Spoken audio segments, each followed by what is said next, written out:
Hey everybody.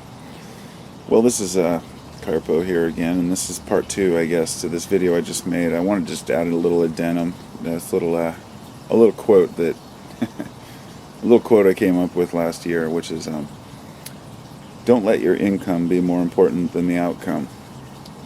And while I was thinking about that video about making money, there were many points that I, of course, forgot to include or didn't include because I could go on forever. Money itself is a neutral thing. Money is a method of exchange. I've heard several people over the years tell me that, money needs to be abolished and eliminated, and I would ask what you put in that place. Often I get the reply of barter, and I would say, well, barter is great, but if you want to barter some of your meat now for some potatoes later, what do? Well, you have to have a method of exchange, something that doesn't rot, something that if you don't want to eat your meat right now, you don't have to barter. Bartering works in small communities where everybody basically eats the same thing, does the same thing. It's very difficult in a larger society like this. In other words, bartering in a country of a third of a billion people is not possible. So we have to have some exchange. So we use gold and silver, and we eventually went to cash as promissory notes, which was a mistake, but we did. But taking that money and making something good out of it is up to the individual. The money itself is neutral. It has no value other than the monetary value that it's given. It's not the root of all evil. I would say ignorance is the root of all evil because ignorance is what causes us to do stupid things with money or do nothing with money, which if money like water, if it's not flowing, stagnates. And just like the arteries in your body, you will get a clot and the system will die. And this is what's happening with all the rich people holding on to all their money. But when I say don't make your income more important than the outcome, what I mean by that is that a lot of people who don't have money and maybe get a job where they're making a little more, it can be a huge lift of burden off the shoulders to just have a little bit more money in an economy where every dollar matters. But once we reach a point where we're making surplus, or more than we need to feed ourselves and clothe ourselves, where we're able to finally start buying the extra things that we want, which I think most of us who use the internet are, because we have computers. They are obviously not a necessity.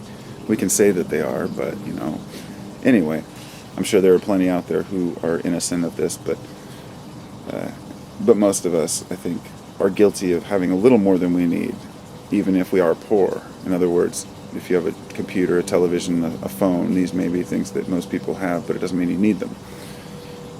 Anyway, we find our level of pleasure and what's acceptable. But when you go beyond that and you start having surplus money, a lot of money, a lot of people don't know what to do with it because they never considered it.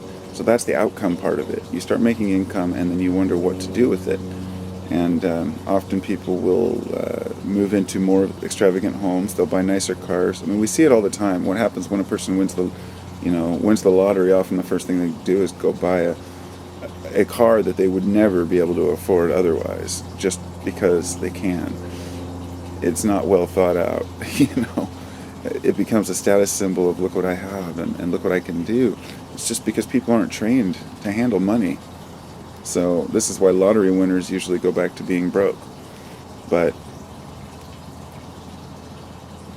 the end result of what we do with our money is the most important aspect of determining its value, to determining whether it's good or bad.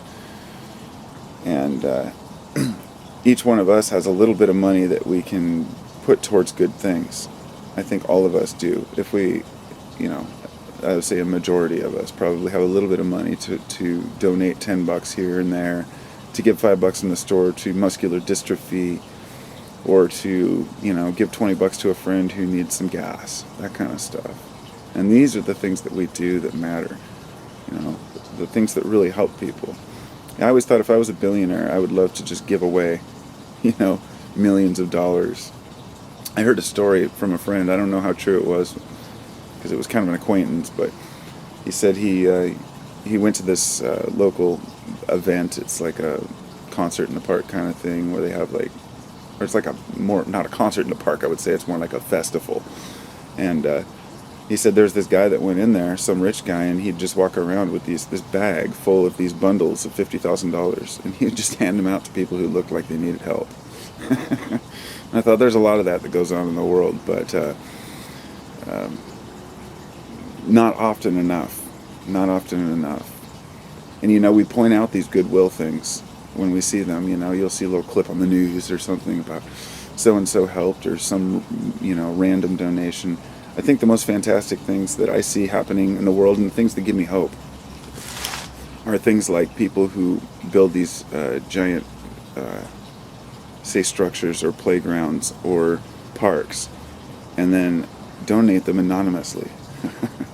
I mean, I don't know if you realize how big of an impact that really makes on, well, I guess me as an individual, to realize that people out there don't need recognition to do good things.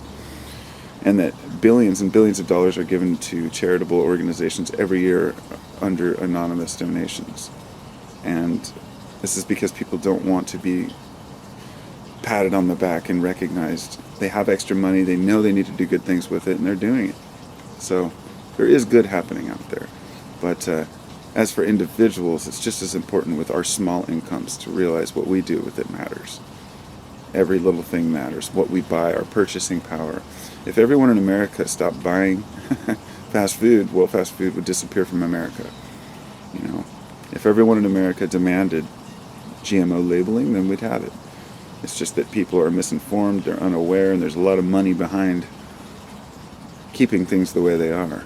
So, although we have no money to promote and to advertise and to, get together and make commercials saying we need to stop this or stop that, as individuals we have that power.